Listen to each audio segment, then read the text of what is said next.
use silence as a mild pause in between what you're saying instead of filling those gaps with and because when you're saying and it doesn't sound like just then it was like, what's he doing? He doesn't know what he's doing. So that's one thing that I've noticed, and it really helps when you have a tiny child to follow you around and count your ums in a conversation. So I used to follow him and be like, "You said 28 times."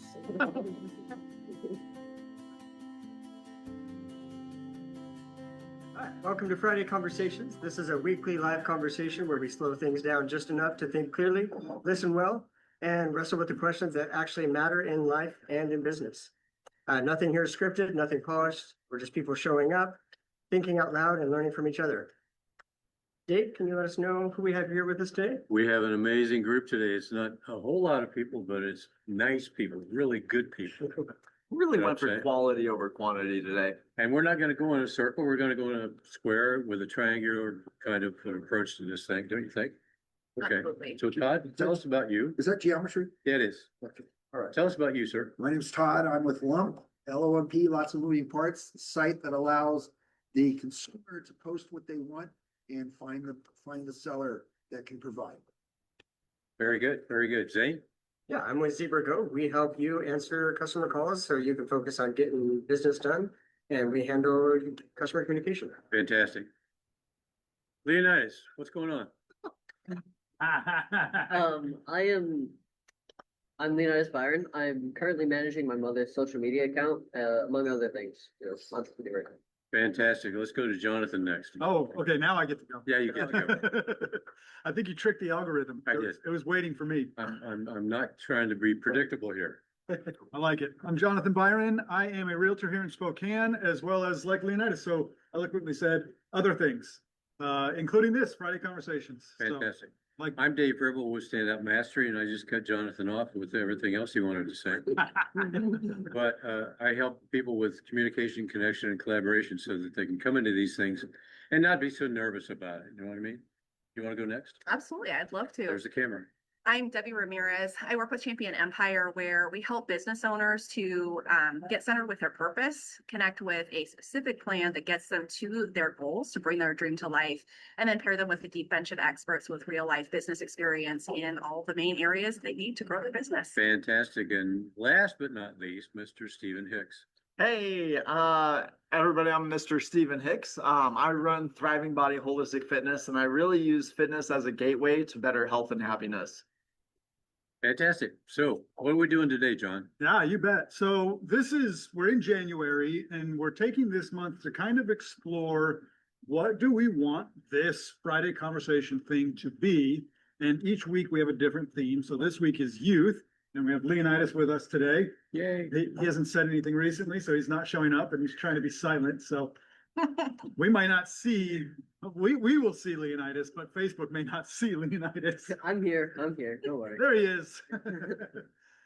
So we're partially exploring what does the youth week for this year look like? What do we want to accomplish? Which you were actually asking before we got the camera rolling. Where do we want to be at the end of the year? Yeah. With all of this? And so particularly with the youth segment, are we focused on the age demographic that Leonidas occupies? Are we focused on college age? And then we actually have been joking a lot lately. We're all waiting for the adult to show up.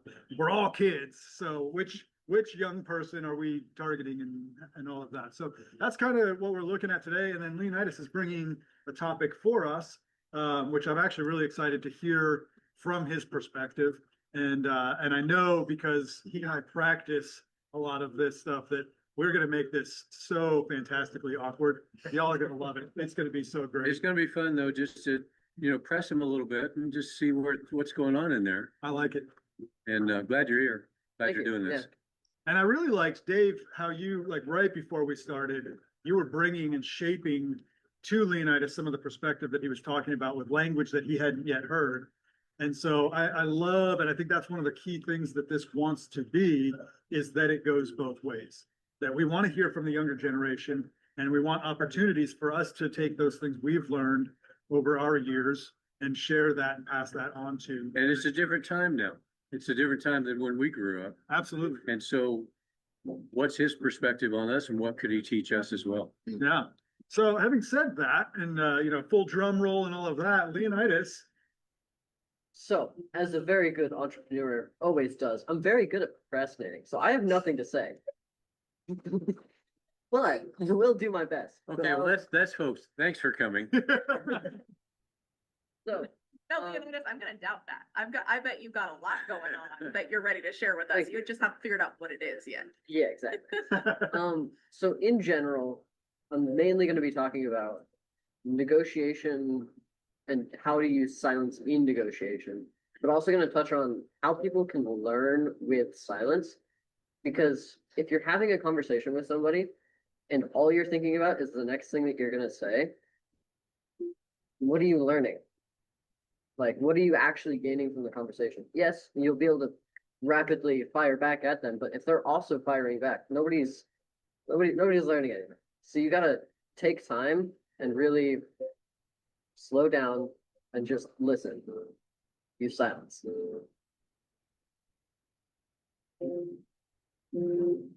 Okay, well, it's been great.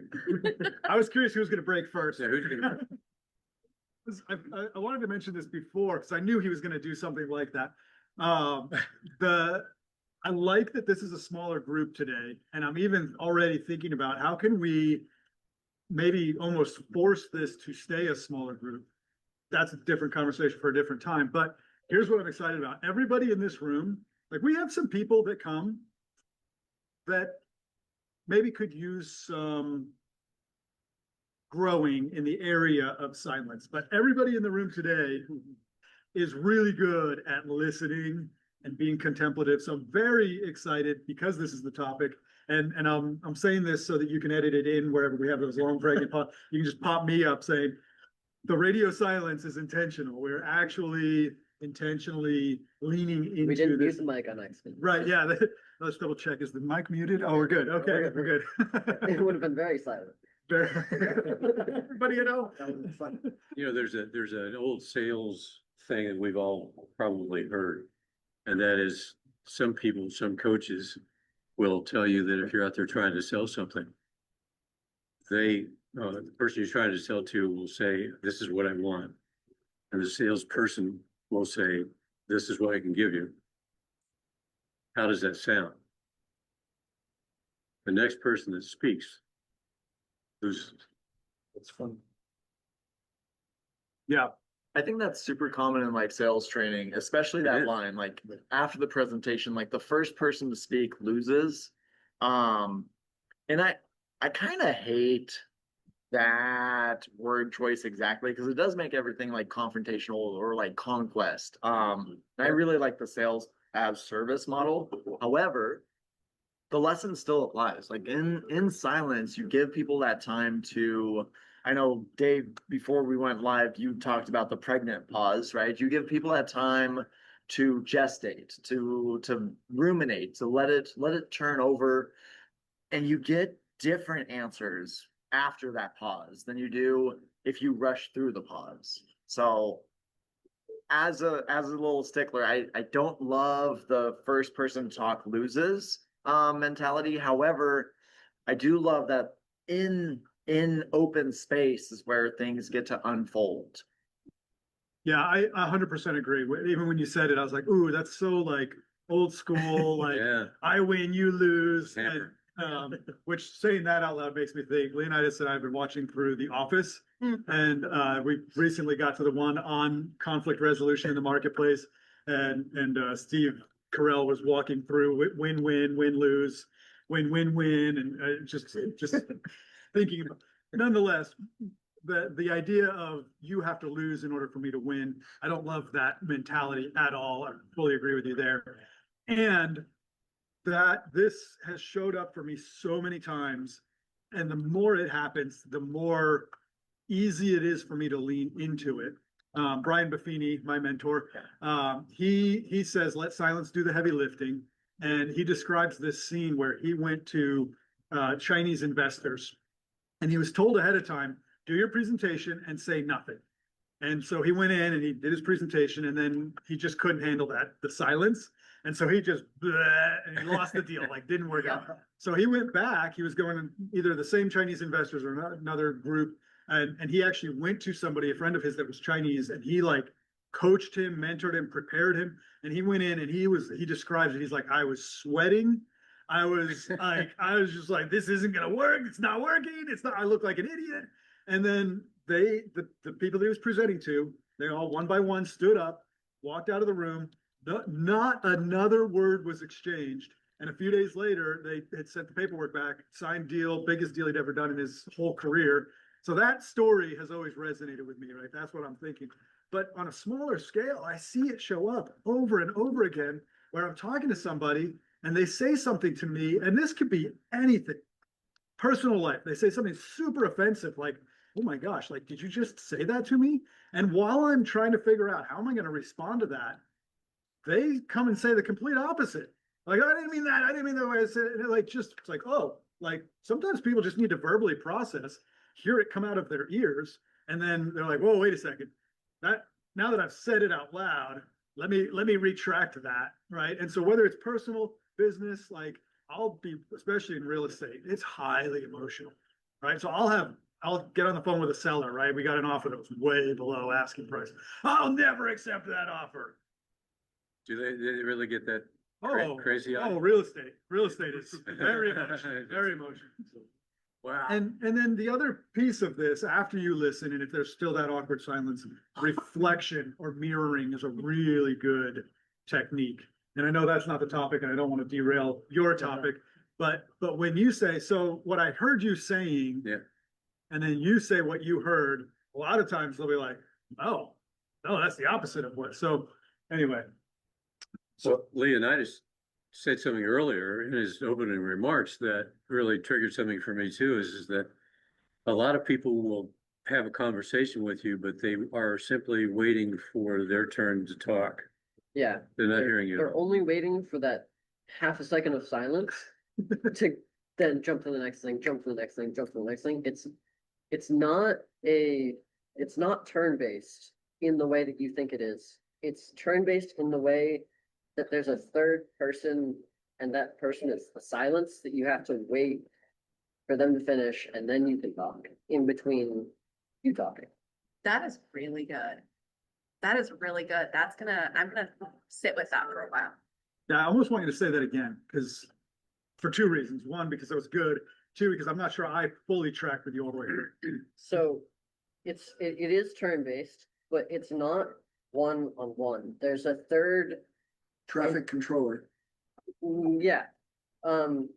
Third entity. Oh, and it's silence in between your turn. You don't want to immediately jump, because if I'm talking to you and you're jumping immediately, I'm watching to wait for that silence. And if you're not waiting for the silence, then it almost shows me that he's not listening. Okay. So you want to wait, especially if the other person is utilizing silence, because, Kind of read their energy. yeah, exactly. So if I'm understanding right, it sounds like what you're saying is when you're talking with somebody, and obviously every conversation's not like this. Like if you followed it like a formula, it would get weird. It'd be like, what do you think? I can't talk yet. 3, 2, 1. Okay. That would get kind of weird. But like that general concept of the principle of, if I think of silence as a third person, that really helps me, because I think of silence as a void. Mhm. But if silence isn't a void that we need to fill, because we're uncomfortable with it, or kind of it's just wasted time or wasted space, it actually is a productive entity in itself that can contribute to the conversation. Then it will help me remember that when Jonathan and I are talking, I can express my thoughts, and then just kind of let that third person silence have its time to work, right, in the conversation. And then another thing is, when the silence is there, a lot of people feel the pressure building. You should let the pressure seep out into the silence instead of letting it build up and fester. And then that's when you start revealing information, like showing your cards. Like, it's just not a great thing when you let it build on you. when you should be let it go. Wait. So in existence and living together as humans, communication, we all agree, is a significant part of how we exist, both in culture, personable. Silence is a communication tool. Let me peel back the architecture on this.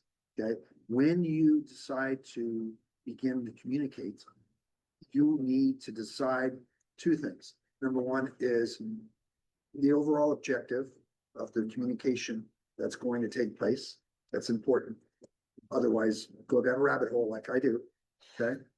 Number two, you articulate, because you're having a communication. There is a end result on both ends, and you need to articulate your conversation with that person. The silence, as I call it, the traffic controller, allows both to reflect, think, articulate, deliver. But without silence, you have nothing. Silence is a very important tool in communication. To your point, and I've been in sales 300 years, and he who speaks loses. I hate that. That's so wrong. That's so wrong. It should be Taught so often. it is, or still to this, Yeah. to this day, it's horrible. But if you learn to be silent and listen, you will glean 10,000 times more than you will by needing to speak. And what I mean by that, with friends, we sit down for whatever we're sitting down today. Okay, we're communicating. I sit down and part of that is to say, tell me a story. How's your day? But I want to hear a story. Tell me a story. And in sales, you say to a client, tell me a story. Whatever your needs are, tell me the story.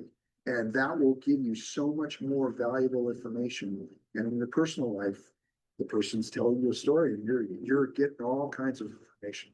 And you're silent. That's the key.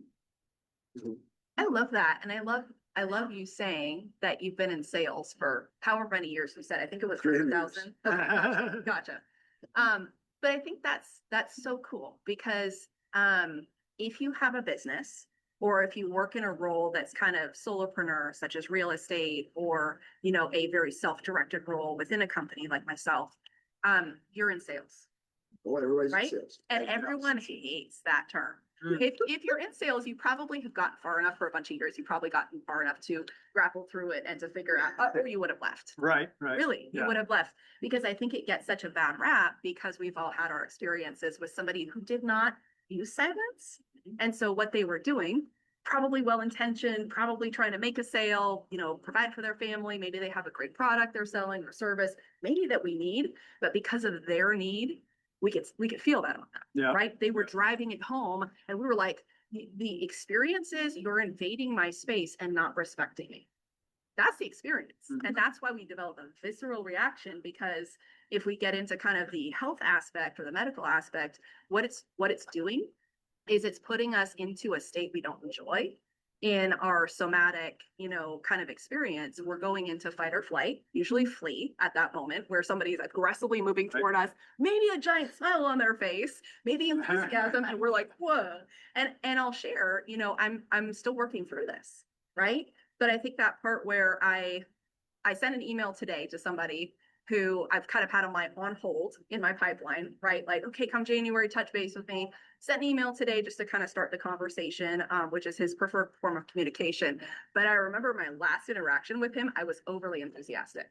And I kept thinking about that, which is kind of why I delayed, like, I'll put it off, procrastinate, and then I'm like, just send the email. Either he wants to start the conversation and is open to restarting, or he's not. But it wasn't bad, and my intentions weren't bad. I was just kind of like, hi. He's like, oh. Right. And I think that part where and he sends an email right back like, yeah, I don't think we're really looking right now. And I'm like, shoot. But it was just kind of one of those good lessons learned of like learning to regulate my energy, just because though my intentions are good, and even though everything's positive and I'm not meaning to push to be in their space, whatever, it may come across that way. And something I've been trying to work on is kind of that accompaniment of silence is also just the posture. the Absolutely. energy, right? And that part of like, I'm naturally an enthusiastic person. That's the double-edged sword for somebody who's in outreach, right? Is everybody connects with it. And yet there is also a point where I have to read, to your point, Leonidas, I have to read somebody else's energy and I have to respect that and kind of go, okay, like you're kind of laid back.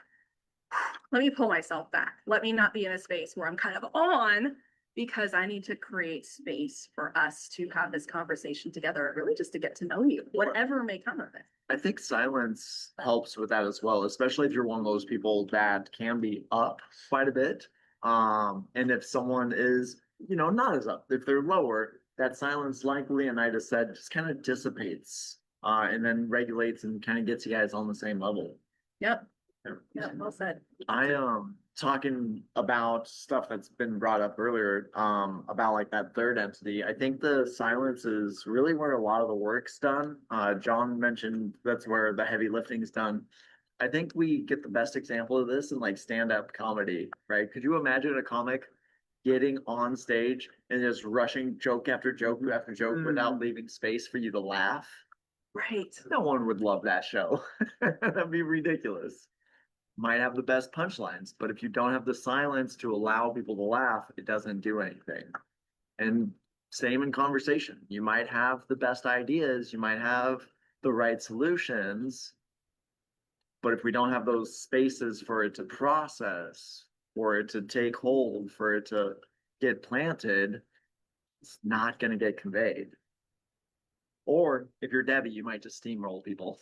I totally do. I totally get that. I was teaching a workshop, communication for high performing teams, the other day, and using Culture Index, which is a tool we use. And one of the things I use as an example is I can overwhelm people.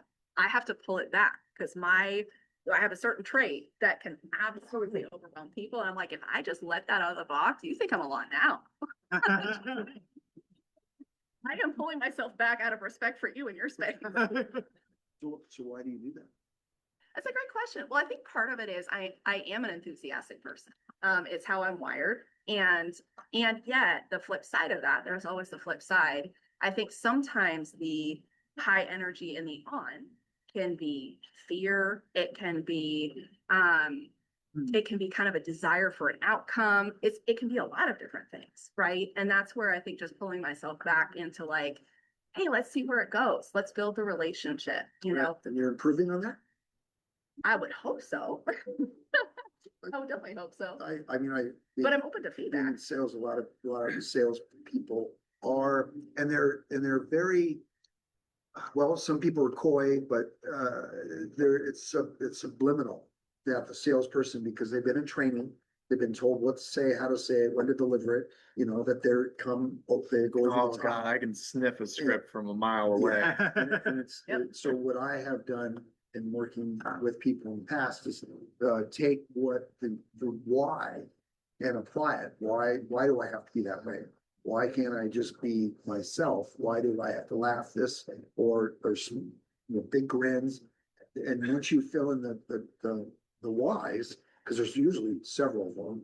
I have a very good friend that when he's nervous, he laughs. And people, he's laughing. Yeah, because he's really nervous. And so he's working through that. A salesperson will come in, barrel into it, and there's perhaps two reasons a salesperson, we're getting off tangent here, a rabbit, but is from the management, especially in your sales. Management's going like that. Management said, hit your numbers. I just had a call right now. We're originally contracted with IBM for 14-week project. We're at 24 weeks. So I know the team is just getting killed. And I'm saying, let's do a stop and pause and let's revisit this. But back to your point about the silence in your approach, and you can put it in your head, silent, silent, silent. And you'll be much better off than talking. Oh, I love that idea. Almost like Silent. instead of a script, include that. Yep. Love that. So we just had a comment from Susan McDonald Osborne, and so you now have a twin. She said, I can come across as pretty extra, so try to moderate my energy. But she also said, when our strengths are overplayed, they are no longer our strengths. So I thought that was pretty That's great. profound. That's profound. But when Steve was talking, I had so 400 years ago, I was in customer service. And we had a different term for it when you're in a call center environment. You know, it's all about time on a call and adherence to your schedule. And there's so many metrics that are watched. But one of the biggest ones, when it was silent, it was called dead air. Because they didn't want the customer to think you weren't there. And so even if you're trying to work on their account, you're having to chat them up about something. And it makes it take longer because you're trying to have that conversation. But I liked, Leonidas, how you're bringing up that silence as an entity, because it totally counteracts that dead air concept of, you know, silence isn't dead. There should be stuff happening in that silence. But really, if you don't ever let the silence exist, it is dead. So thank you. I like that perspective of, The dead air reference also comes from radio. oh yeah, And the worst thing you can have on radio is dead air. can't even let them pause to laugh at your Can't do it, jokes. can't do it. What's the term too, is it in music? It's, the music is the space in between the notes. I was actually gonna bring that up because I was thinking about, and I heard Alan Watts kind of talk about this, that it is that space between the notes that makes the music. I mean, because if you think about, like, I don't have very great musical talent, but you know, something is like ba da ba da ba ba ba ba or whatever. I told you, Todd, not good musical talent. Somebody get a microphone, we need to open mic night.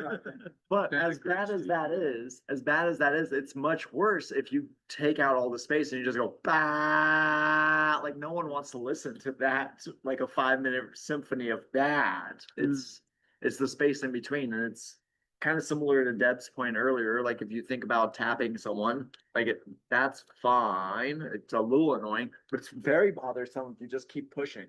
And Yep. one of the things is in that space of silence, it doesn't have to be an exact count of 3, 2. Well, it can be 2, 1, it could be 1, it could be half a second of silence. It just like the immediate versus the like there needs to be some sort of rhythm, but it doesn't need to be a constant 3 seconds, 4 seconds, 5 seconds, whatever it is. Like, it can change depending on. The other thing too is that if you have silence, if you say something, we're talking, negotiating, whatever it is. If you say something to me and I pause, I'm showing respect for what you just gave me. Right. And it's not that I'm ignoring you, I'm seriously giving thought to the merits of what you just shared. That's a sign of respect too. It's not just like you spaced out and you don't know what to say next. Yeah. Unless you're older like me. I was gonna say we have. Well, and I think there's a few components to that, and we were talking about the dead air concept, and I'm afraid I'm going to lose one of these thoughts, so I'm going to try to keep them all together. But the first one is that if you tune out of a conversation, that silence is awkward. It's pressure because you're like, shoot, what am I supposed to be? What's my line, right? Like that's a different problem than I was so focused on what you were saying, and now I'm processing everything you said. The interesting thing, and this gets to what Todd's question for Debbie, is what do you want out of it? What is the purpose of this conversation? And if it's to accomplish a thing, maybe it's not so important what they think about you, right? And maybe the ones that you lose, that's just because they weren't your people. And that's something that I've been because I also try to modulate my presence to the person that I'm with. And I think there's a healthy aspect to that. And I think also we can take that too far where I see people that are too bubbly. So I'm like, well, I don't want to seem like they just right. So I try to modulate, and I'm like, oh, I'm going to be stoic. And then I see people that are too stoic. I'm like, oh, I see myself like in a video and I'm like, that guy's weird. And everyone in the room agreed. It's fine.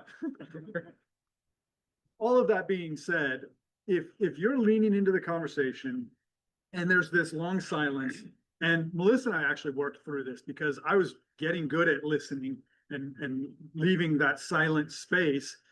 And I'm just sitting there trying to like listen to the silence, trying to gather my thoughts, trying to figure out how do I help in this situation. Well, I'm not saying anything.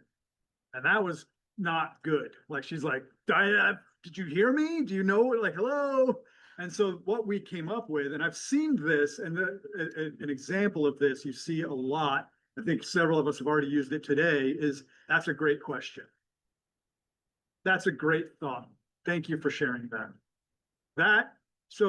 When it gets to that, like, okay, it's now been minutes and nobody said anything, you know, and maybe not even minutes, maybe even seconds, but it's like, okay, somebody has to say something and you're the last one to talk. It kind of is an opportunity for me to validate what you said, whether it was a question, whether it was a statement, like, thanks, Dave, I really appreciate you sharing that. That's something. And then you can even add on, I need to take a minute to think about that.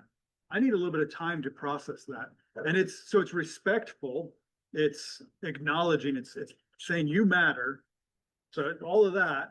And I'm not prepared to respond to that in this moment. And so in negotiation, that might look like, you know, I am getting ready to help a client sell a triplex.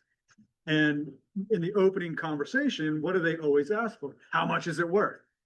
Well, I need a little bit more information before I can give you that. Because if I tell you it's worth 600,000 today, and then I go and I crunch all the numbers and I realize it's only worth 550, you're not going to be happy with me, with that me. You'll be happy with this me, but I want you to be happy with that me when we actually get this thing put together.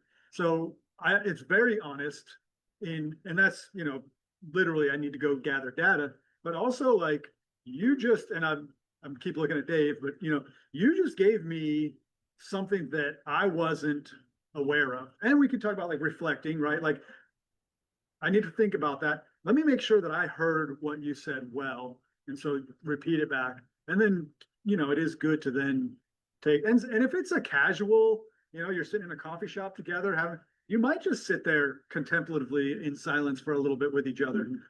If it's a business meeting and it's like, you got work to do, I got work to do, let's circle back. Let's get something on the calendar. Let's continue this conversation after I've had time to process what you just said. One of the things that, so that's another thing. When you're talking, instead of using, and,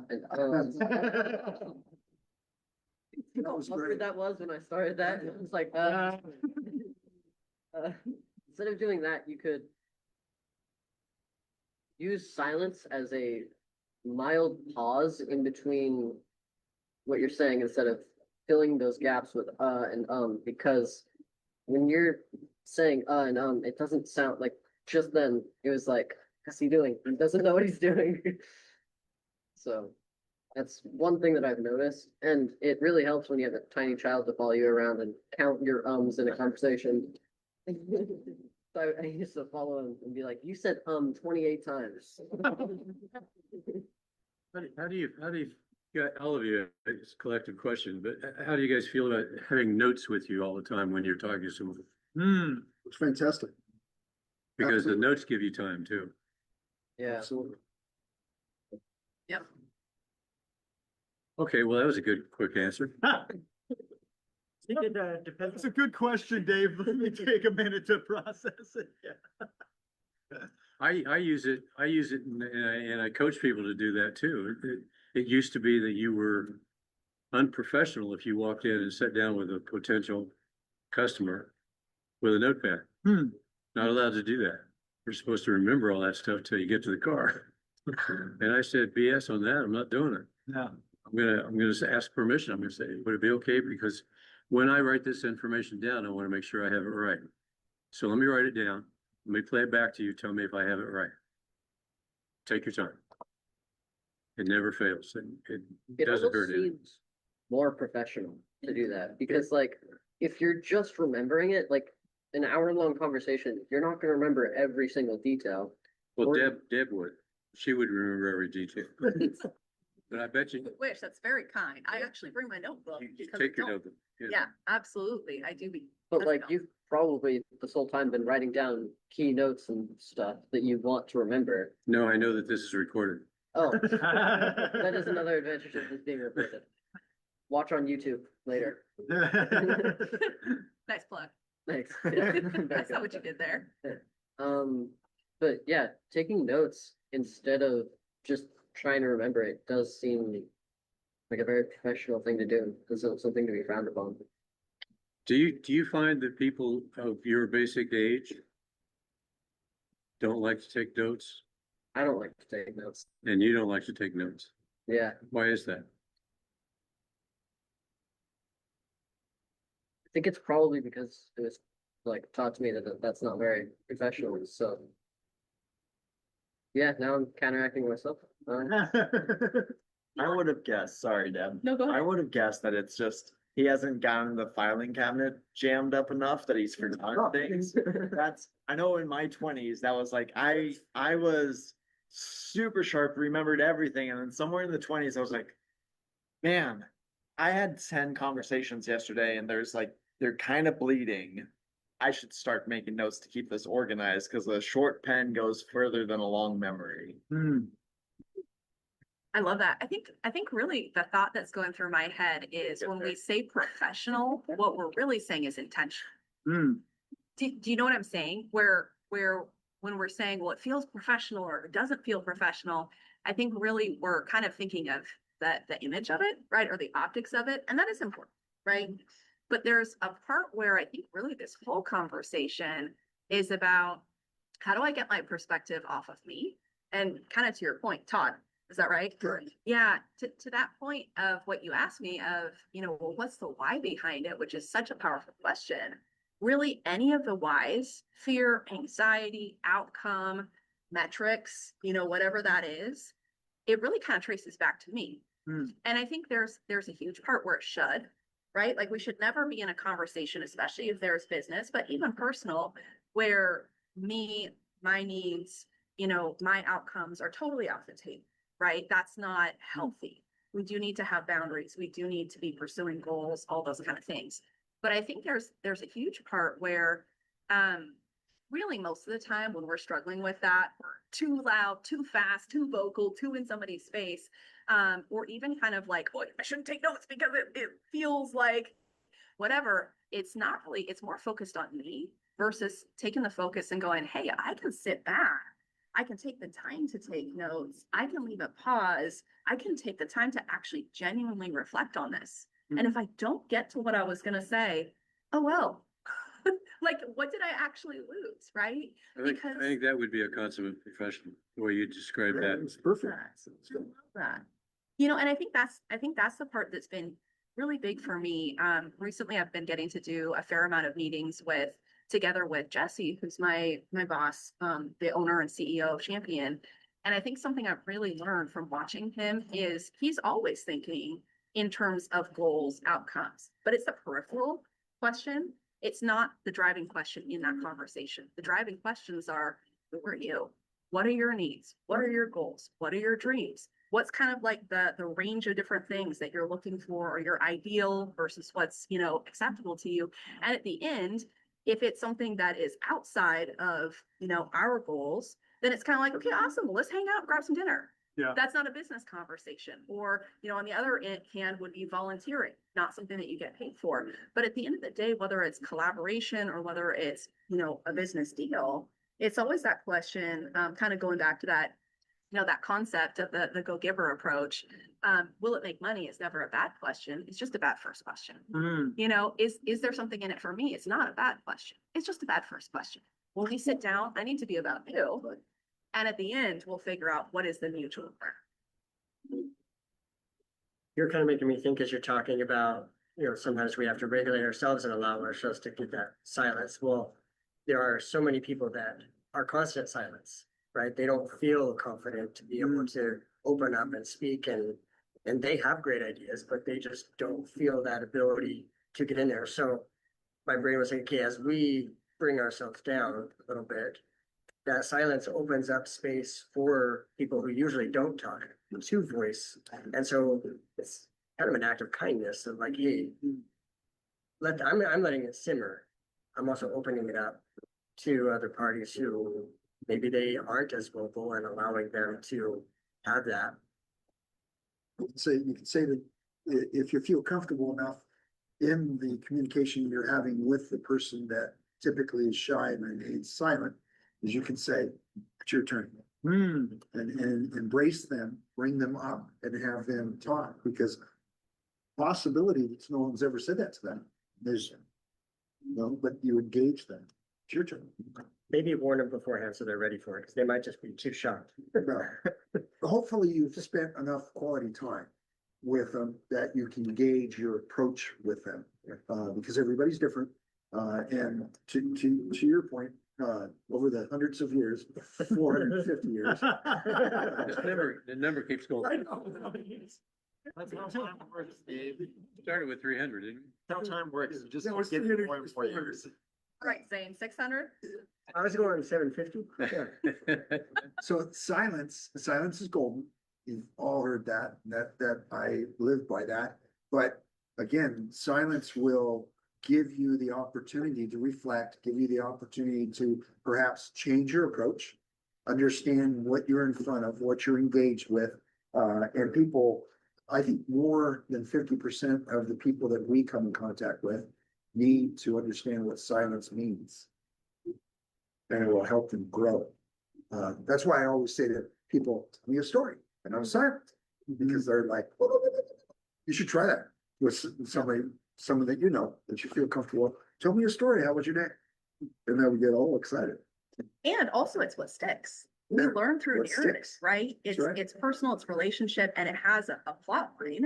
I remember getting a chance to sit down with Dave a couple of months ago and to hear his story.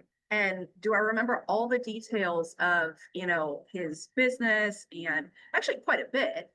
But what I really remember is his story. And I've thought about it multiple times since then.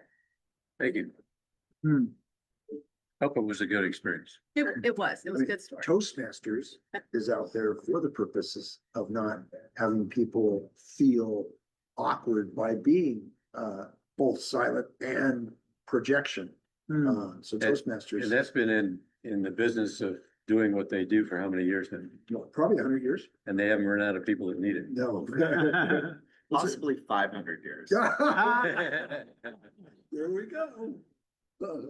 One, go ahead. I'm gonna refer back to you for this, but occasionally, if I'm ever going to look at a house with you, Yeah. but we're with clients, you'll say, practice silence and just don't say anything unless asked to speak. How have you noticed that affect the conversations that you have with people? That's a good question. And actually, I wanted to jump in, and this will answer that as well as kind of where this conversation seems to be going. There's a rhythm. I think I talk about this every week. This is I'm actually working on a book that has to do with this. But rhythm, everything is a rhythm. And in this context, the rhythm is, among other things, listening, receiving, and speaking, giving, give, receive, give, receive. There's a rhythm to it. And what I've observed is that a lot of people are, and I use this language with them intentionally, they're very good at listening. And even if for them, their rhythm is this, and the majority of people in their life, his rhythm is this, they never get to talk. Because while they're thinking about what they want to say next, and we see this at this table.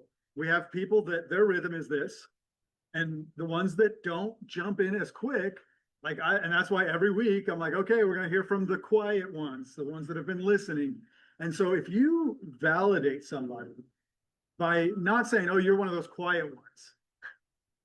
No, they know how to talk. They have a voice. They're just a little better at listening than you. Their pace is a little slower. And so especially for me with real estate, with sales, with as emotional as it is, I try to be very disciplined to let them tell me when we're walking through a house, let them tell me what they're seeing.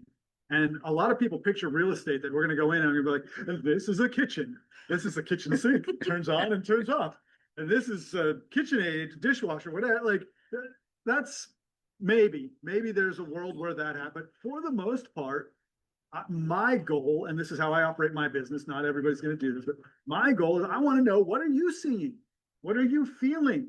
And and this is the other thing that I learned early on in real estate that keeps me very quiet, is that if I try to tell you my opinion of something, like, you may have had the opposite opinion until I said it, right? So like, ugh, carpet in the bathroom, gross.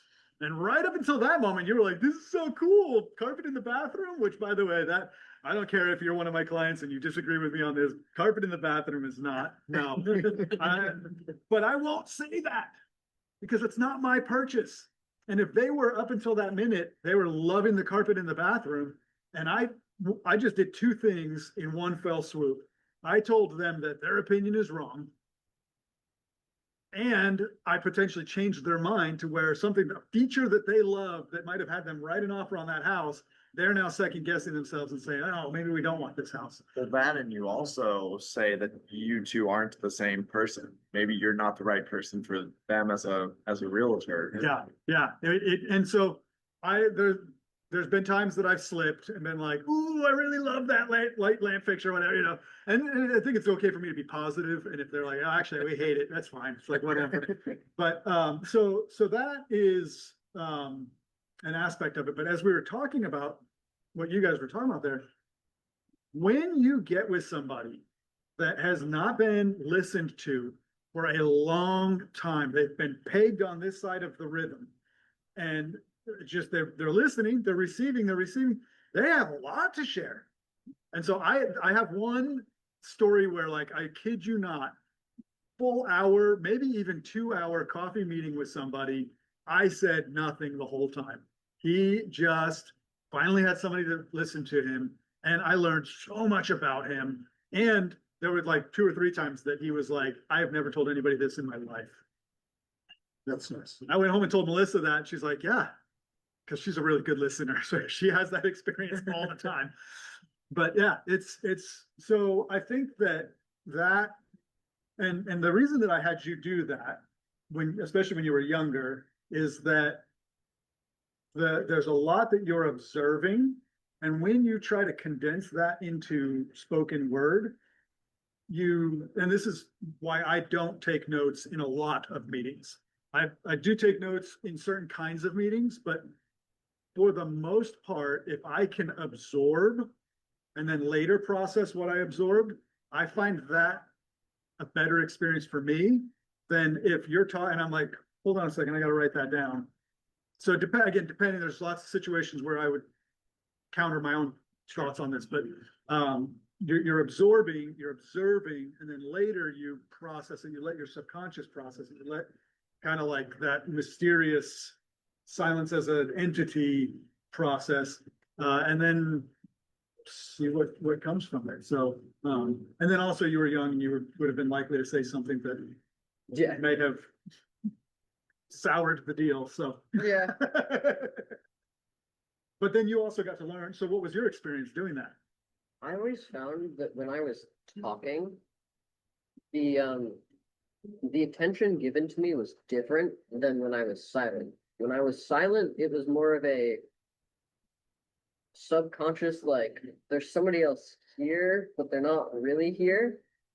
And so it felt more personal with you versus when I was talking, it felt more closed off and like didn't share as much, especially because I was younger. You know, adults are kids. It was more closed off when I was talking. Then it's almost the opposite of what you had expected. It was more like when I wasn't talking, I was included in the conversation more than if I was talking, because you get to just listen to both parties, and then your input isn't necessarily needed to be included. Might not be the best words for that, but what I got from it. Can I ask you, when you say your input isn't necessarily needed, I like that idea. Can you unpack that a little bit? What does that mean? Let me think about that. So I'm really curious what your thoughts are on that, and I would love to hear from you when you process that. Mhm. But it kind of rings a bell with me because because I tend to be that outgoing, gregarious person, I can fill the airwave. You leave them open, I can fill them. Don't you worry, I've got no problem. How much time do I have, right? But I think, I started to realize, I don't know how it happened, whether somebody said something or I just suddenly started going like, maybe this isn't always helpful. I remember being in a small group for a while, and I remember this was probably about 10 years ago, maybe 15, but I remember kind of my MO was, if there was space, I'd fill it. If there's a discussion, I've got something to say. If you say something interesting, I've got something for that.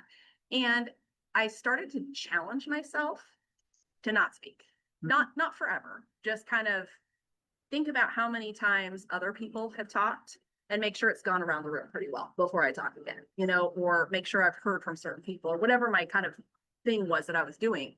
And I remember just having this really good learning experience that at the end of the day, most of the things that were on my mind ended up getting said. But there were other things that got shared that were from somebody's experience, or that I got to know that person better and developed relationship even in a group context that I wouldn't have, because if I had said that thing, they wouldn't have, right? So then I didn't get to hear it from them with their flavor, their story, their experience. And I think we have this idea that what we're doing is we're trying to get a point across, we're trying to prove ourselves, we're whatever that subconscious thing is, right, Todd? But at the end of the day, if we think of it, what if we thought of conversation, or even a group context of conversation, not as what I'm trying to get across or the outcome I'm trying to get to, but instead as what we together craft, right? Because at the end of the day, what we together craft in this conversation is way richer, and it may come to a better outcome that I would not have had in mind. It may even turn out better for me than it would have otherwise, because I would not have thought of that without your thoughts, your experience, your unique, thing that popped into your head, this thing you've done in the past that I've never experienced before, that you're like, oh, we could do this thing. And then Jonathan's like, that's so cool. And then Zane and Leonidas hang back and listen, but finally at the right time, they pitch in with this insightful comment that they've been sitting there and kind of percolating as they've done the work to listen to others. I never would have come. I call that the hidden treasures. 100%. 100%. So going back to what you asked, it's not necessarily that your input isn't needed. It's when to give input and when to wait. For example, if I'm having a conversation with you and you just said something and I'm about to ask a question, I've experimented with just waiting, and then oftentimes you immediately answer my question. Because it's just the way that the conversation was going. You can wait and let silence just kind of be like, hey, here's what you're gonna say. I'm not gonna go ahead to say that. But like, just in general, oftentimes people will just say what you're about to ask and just answer your questions before you even need to say them. And then knowing when to give input in general. It's good. I think a lot of times, like a professor or somebody that's teaching a course or a class will say, save your questions for the end. And there is an aspect of that sort of syncopation. And I loved kind of that, like the flavor. And even like, as I'm starting to talk, I'm like, oh, somebody else might have been thinking a similar thought.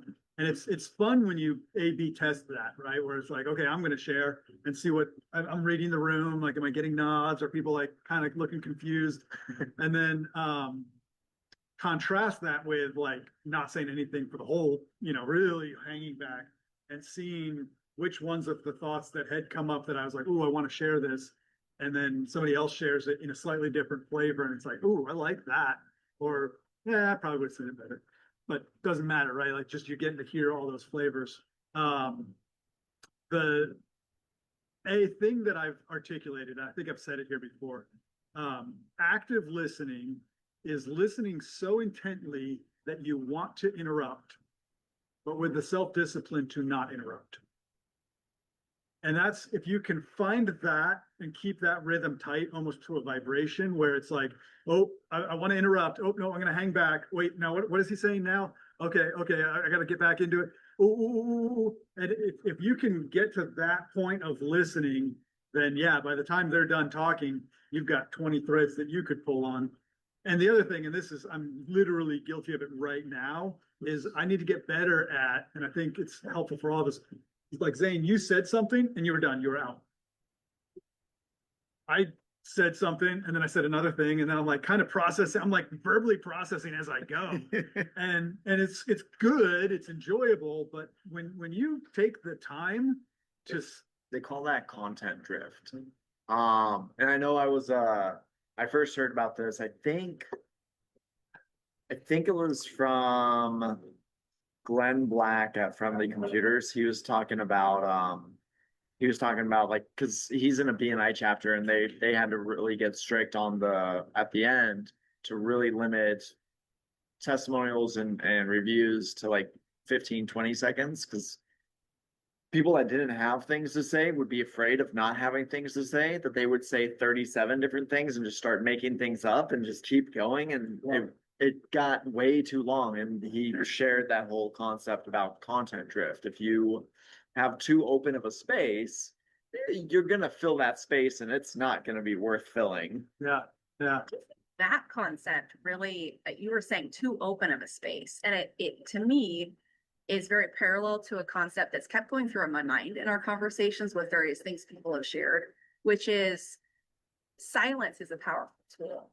But what about when somebody's dominating the conversation? What about when you notice my youngest sister, for example, has great things to say?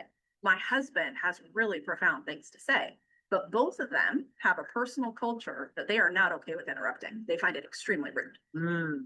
Everyone else interrupts all the time. So that the whole time they're like, oh, okay. Well, you could Right? really have some fun with that, couldn't you? Right. But I think the question that kind of comes to my mind is, what about when somebody's dominating the conversation? What about when we notice that, a Zane has not spoken up? And I'm like, I know Zane. Like, I know Zane well. He's gold. He's got really good observations. He's got things to share that Zane, he's what do you built think up. about that. You just interrupted. I was practicing passing the conversation. Yeah, that's very effective. But no, to that point, that's exactly the point. What about when you do need to set a boundary, kind of direct, like I'm the, gonna interrupt you real quick. Seriously. Yeah. That's a technique. Because a lot of times, and then you explain, like, what you just said has me, I want to pause there, right? Like, so you're letting them know, like, and that was, I think I saw an Instagram video that did that. And I was like, wow, because I'm not good at interrupting. I shouldn't say it that way. I need to grow in my interrupt, whatever it is. But like, that was uncomfortable for me to do that to you just now. yep, But when I did it, you like stopped and I'm acknowledging you still. I'm saying you matter. I see you. I'm validating. I'm not interrupting you to be rude. And if you're, which I'm doing it now, so somebody interrupt me, right? Like content drift. You're content drifting and I interrupt you and say, hold on a second. Let's stay here for a minute. Like it's Speaking of staying here and coming back, one thing I wanted to bring up, David mentioned hidden treasures.